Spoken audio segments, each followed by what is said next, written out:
জমরার কাছ হতে হুজুর পাক সাল্লাল্লাহু আলাইহি সাল্লাম উটে চড়ে মিনার দিকে যাত্রা করলেন।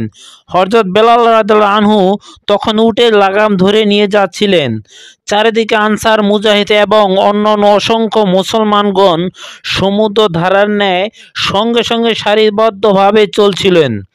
মাঝখানে হুজুর পাক সাল্লাল্লাহু আলাইহি সাল্লামের বাহন উট যেন একখানা মুক্তির তরুণীর মতো তীরের দিকে অগ্রসর হচ্ছিল।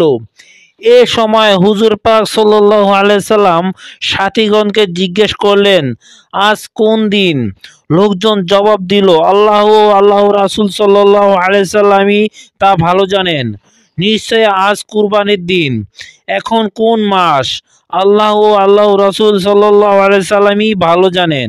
এখন কোন জিল হজ নয় কি? নিশ্চয় এখন জিল হজ মাস। এ কোন শহর? আল্লাহ রাসূল সাল্লাল্লাহু আলাইহি সাল্লামই ভালো জানেন। এ পবিত্র কোন শহর কি? নিশ্চয় এই পবিত্র শহর। তারপর কিছু সময় নীরব থেকে হুজুরে পাক সাল্লাল্লাহু আলাইহি সাল্লাম ঘোষণা করলেন, মুসলমানগণ, আজকের দিন, এ রাত এবং এই শহর যেমন তোমাদের কাছে পবিত্র, তোমাদের রক্ত, তোমাদের সম্পদ এবং তোমাদের মান সম্মান ঠিক তেমনি তোমাদের মধ্যে পরস্পরের কাছে মূল্যায়ন ও পবিত্র। সাবধান, আমার এ অবর্তমানে তোমরা বিপথগামী হয়ে নিজেরা কলহ বিপদ লিপ্ত হইও না। স্মরণ রাখিও, একদিন আল্লাহ দরবারে তোমাদের দয়ামান হতে হবে। আল্লাহ তোমাদের সকল কাজের হিসাব গ্রহণ করবেন। যার অপরাধের জন্য সে নিজেই দায়ী হবেন। পিতা পুত্রের কাজের এবং ছেলে পিতার কাজের জন্য দায়ী হবে না। মুসলমানগণ শয়তান এবং এ শহর পূজা পার্বণ সম্পর্কে নিরাশ হয়েছে, তবে ক্ষুদ্র ব্যাপারও তার পাথর পাতিক হলে নিশ্চয় সে খুশি হবে। তোমরা আজও জেনে রাখো, ঈমান, নামাজ, রোজা, হজ, যাকাত বেহেশত প্রবেশ পথ স্বরূপ।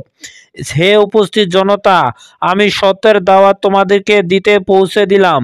যারা উপস্থিত আছে, আজকের এই উপদেশ সমূহ তোমরা অনুপস্থিত লোকদের পৌঁছে দিও। উপদেশ দান সমস্ত করে হুজুর পাক সাল্লাল্লাহু আলাইহি সাল্লাম কুরবানির জায়গায় চলে গেলেন। তিনি স্বয়ং 30টি উট কুরবানি করলেন এবং হযরত আলী রাদিয়াল্লাহু আনহু এর দ্বারা 27টি উট কুরবানি করালেন। কুরবানির গোশত ও চামড়া লোকদের মধ্যে বন্টন করে দিলেন। তারপর আব্দুল্লাহ ইবনে মামা রাদিয়াল্লাহু আনহু এর দ্বারা নিজের মস্তক মুন্ডন করালেন। লোকজন হুজুর পাক সাল্লাল্লাহু আলাইহি সাল্লাম কেশ মোবারক বরকত নিয়ে নিজেদের মধ্যে ভাগ করে দিলেন। তারপর হুজুর পাক সাল্লাল্লাহু আলাইহি সাল্লাম খানায়ে কাবা তাওয়াফ করলেন। তারপর জমজমে কূপের পানি পান করে আবার মিনায় ফিরে এলেন। জিন হজের 12 তারিখ পর্যন্ত তিনি এখানে অবস্থান করলেন। তারপর করদেশ জিল হজ মাসের তারিখে খানায়ে কাবায় বিদায়ী তাওয়াফ শেষ করে সঙ্গীদেরকে নিয়ে পবিত্র মদিনার দিকে ফিরে আসলেন।